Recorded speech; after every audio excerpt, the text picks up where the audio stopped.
கடந்த 20 ஆண்டுகளாக இலங்கை மற்றும் தென்னிந்திய கேட்டரிங் துறையில் முன்னணி மற்றும் முன்னோடி நிறுவனமாக திகழ்ந்து தனது தன்னிகரற்ற சேவையின் மூலம் மக்களின் நன்மதிப்பையும் நம்பிக்கையும் பெற்ற ரூபீஸ் கேட்டரிங் நிறுவனம் தற்போது வென்யூ சோர்சிங், கேட்டரிங், டெக்கரேஷன் என முற்றுமுழுதான ஈவென்ட் பிளானிங் சேவையினை வழங்குகின்றது. உங்களது நிகழ்வுகள் எதுவானாலும் rubiescatering.co.uk உங்களது நிகழ்வுகள் எதுவானாலும் தங்கமான பொழுதாக மாற்றிட rubiescatering.co.uk.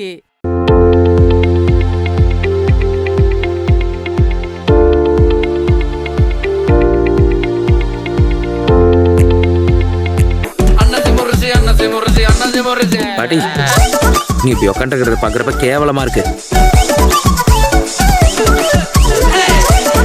வணக்கம். மீண்டும் மற்றொரு உலகவலம் நிகழ்ச்சியினூடாக சந்தித்திருக்கின்றோம்.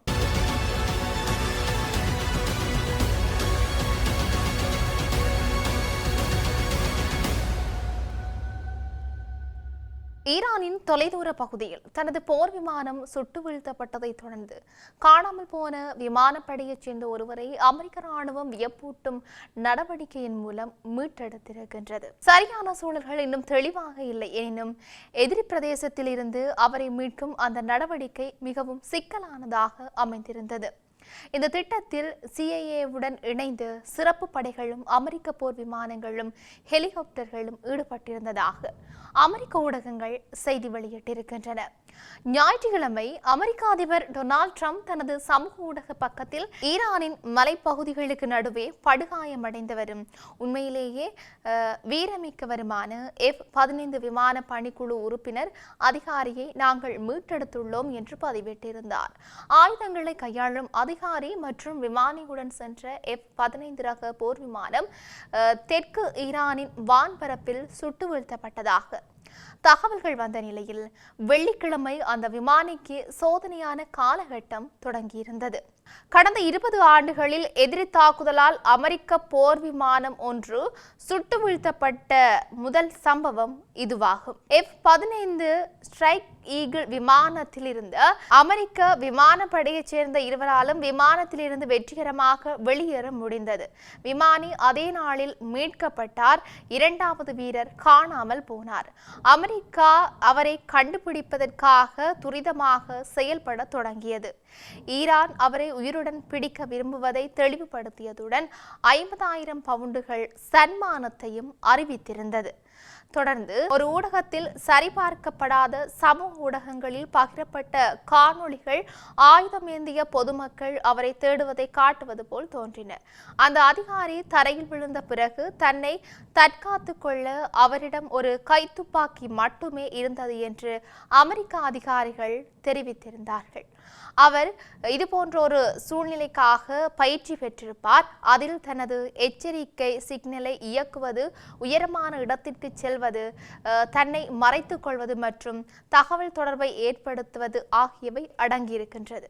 அமெரிக்க ஊடக செய்திகளின்படி அவர் ஒரு மலை இடுக்கில் தன்னை மறைத்து கொண்டதுடன் ஈரான் தனது சிக்னலை பின்தொடரக்கூடும் என்று அஞ்சி தனது கருவியின் பயன்பாட்டையும் கட்டுப்படுத்தி வைத்திருந்தார். அதன் பிறகு அவர் தன்னை மீட்பவர்கள் வருவதற்காக காத்திருந்ததாக கூறப்பட்டிருந்தது.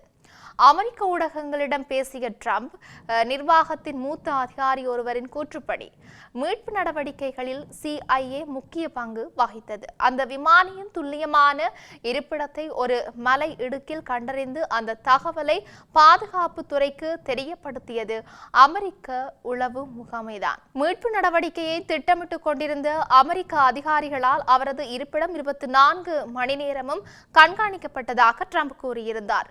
ட்ரம்ப் மேலும் கூறுகையில், அந்த அதிகாரி ஒவ்வொரு மணி நேரமும் மேலும் மேலும் நெருங்கி வந்து கொண்டிருந்த எங்கள் எதிரிகளால் பின்தொடரப்பட்டார் என்று கூறியிருந்தார். அமெரிக்க படைகள் இரண்டாவது விமானியை ஏற்கனவே கண்டுபிடித்து விட்டதாக ஈரானுக்குள் செய்தியை பரப்பிய CIA ஒரு ஏமாற்று நடவடிக்கையை முன்னெடுத்ததாக தகவல்கள் தெரிவித்திருந்தன. அவரை மீட்டு வர அமெரிக்க ராணுவம் உலகின் மிகவும் சக்தி வாய்ந்த ஆயுதங்கள் கொண்ட டசன் கணக்கான விமானங்களை அனுப்பியது என்று அதிபர் ட்ரம்ப் தனது ட்ரூத் சோஷியல் சமூக ஊடக பக்கத்தில் குறிப்பிட்டிருந்தார். தனித்து விடப்பட்ட அந்த அதிகாரியை நோக்கி அமெரிக்க சிறப்பு படைகள் முன்னேறி சென்றபோது ஈரானிய படைகளை அவரது இருப்பிடத்திலிருந்து விலக்கி வைத்திருப்பதற்காக குண்டுகளும் ஆயுதங்களும் பயன்படுத்தப்பட்டதாக தகவல்கள் தெரிவித்திருக்கின்றன. மீட்பு குழுவினரை வெளியேற்றுவதற்காக அனுப்பப்பட்ட 2 போக்குவரத்து விமானங்கள் ஈரானுக்குள் அமைந்திருந்த ஒரு தொலைதூர தளத்திலிருந்து புறப்பட இயலாமல் போனதாகவும் அவை எதிரிகளின் கைகளில் சிக்காமல் இருப்பதை உறுதி செய்யும் வகையில் அளிக்கப்பட்டதாகவும் அமெரிக்க ஊடகங்கள் செய்தி வெளியிட்டும் இருந்தன. அந்த குழுவினரை மீட்டு வருவதற்காக சிறப்பு படையினர் கூடுதலாக 3 விமானங்கள் மூலம் அங்கு சென்றதாக செய்திகள் மேலும் தெரிவித்திருக்கின்றன. ஈரானிய ராணுவம் இந்த நடவடிக்கையின் போது 2 அமெரிக்க ராணுவ போக்குவரத்து விமானங்கள் மற்றும் 2 பிளாக் ஹாக் ஹெலிகாப்டர்கள் அளிக்கப்பட்டதாக தெரிவித்திருந்தது.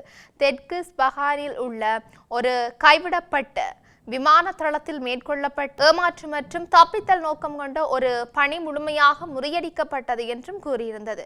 காணாமல் போன விமான படையைச் சேர்ந்த 2வது நபரை தேடிக்கொண்டிருந்த போது இஸ்பஹான் நகருக்கு மேலே பறந்த அமெரிக்க ஆளில்லா விமானத்தை இஸ்லாமிய புரட்சிகர பாதுகாப்பு படையைச் சேர்ந்த வீரர்கள் சுட்டு வீழ்த்தியதாக ஈரானிய அரசு ஊடகங்கள் ஞாயிற்றுக்கிழமை தெரிவித்தும் இருந்தன. இஸ்பஹான் அருகே நடந்ததாக கூறப்படும் நிகழ்வுகள் குறித்த இந்த 2 தகவல்களையும் உறுதிப்படுத்த முடியவில்லை.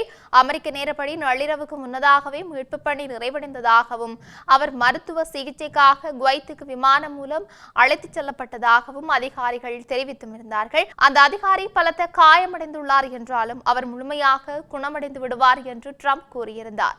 மீட்கப்பட்ட போது அவர் இருந்த துல்லியமான படம் குறித்தோ அல்லது அவரது அடையாளம் குறித்தோ அமெரிக்க அதிகாரிகள் எந்தவித தகவலையும் வெளியிடவில்லை என்றும் தெரிவிக்கப்பட்டிருக்கின்றது.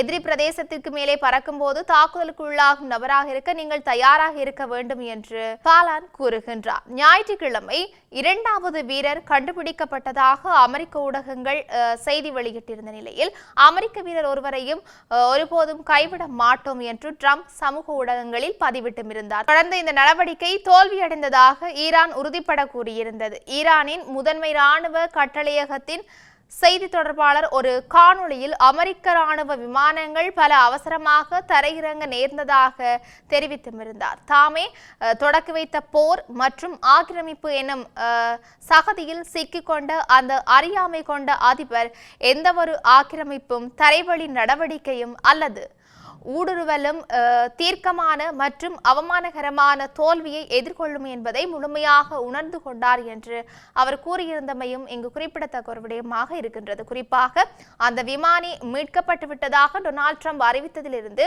தோல்வியடைந்த நடவடிக்கை குறித்த இந்த வாதம் ஈரானிய அதிகாரிகளாலும் அந்த நாட்டு அரசு தொலைக்காட்சியாலும் தொடர்ந்து வலியுறுத்தப்பட்டு வருகின்றது. ஈரானிய எல்லைக்குள் ஒரு F-15 போர் விமானம் இழக்கப்பட்டதையும் அதைத் தொடர்ந்து சில மீட்பு விமானங்கள் அளிக்கப்பட்டதையும் அமெரிக்க வான்படையின் வரம்புகளை சுட்டிக்காட்டும் நிகழ்வுகளாக சில அமெரிக்க பகுப்பாய்வாளர்கள் விவரித்திருக்கின்றார்கள். அமெரிக்க ராணுவத்தின் மத்திய கட்டளை மையத்தின் முன்னாள் தளபதியான ஜெனரல் பிராங்க் மெக்கன்சி அமெரிக்க கூட்டு ஊடக நிறுவனமான CBS-இடம் பேசுகையில் அந்த பணியின் போது நாங்கள் உண்மையில் ஓரிரு விமானங்களை இழந்தோம் என்று தெரிவித்திருந்தார். இருப்பினும் இதுபோன்ற ஒரு சூழலில் அத்தகைய இழப்பை எந்த நாளிலும் ஏற்றுக்கொள்ளலாம் என்றும் அவர் கூறியிருந்தமை இங்கு குறிப்பிடத்தக்க விடயமாக இருக்கின்றது. ஒரு விமானத்தை உருவாக்க ஓராண்டு ஆகும், ஆனால் யாரையும் கைவிடாத ஒரு இராணுவ மரபை உருவாக்க 200 ஆண்டுகள் ஆகும் என்று நிகழ்ச்சியில் அவர் தெரிவித்தும் இருந்தார். இப்படி இருக்க